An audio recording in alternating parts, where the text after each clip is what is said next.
భారత రాష్ట్రపతికి శుభోదయం.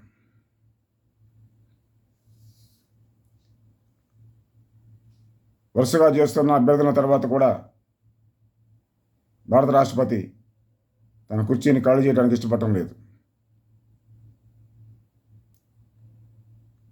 జీతం తీసుకున్నటువంటి కుర్చీ అది.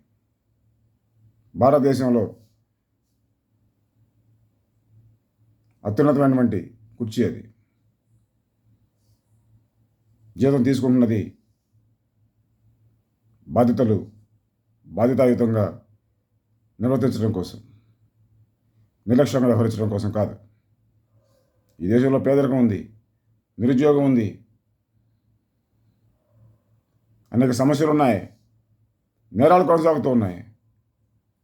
ఇవన్నీ జరగడం కోసం కాదు, జరుగుతూ ఉంటే చూస్తూ ఉండటం కోసం కాదు భారత రాష్ట్రపతి కుర్చీ ఉన్నది. వాటిని నిర్మూలించడం కోసం. అలా చేయలేనప్పుడు ఆ కుర్చీని వదిలేయడం సరైంది. అభయ ఘటన నేపథ్యంలో జరిగినంత వరకు చాలు అంటూ భారత రాష్ట్రపతి వాడినటువంటి ఇంగ్లీష్ మాటలనే మరొకసారి ఇక్కడ వాడటం జరుగుతున్నది. Enough is enough.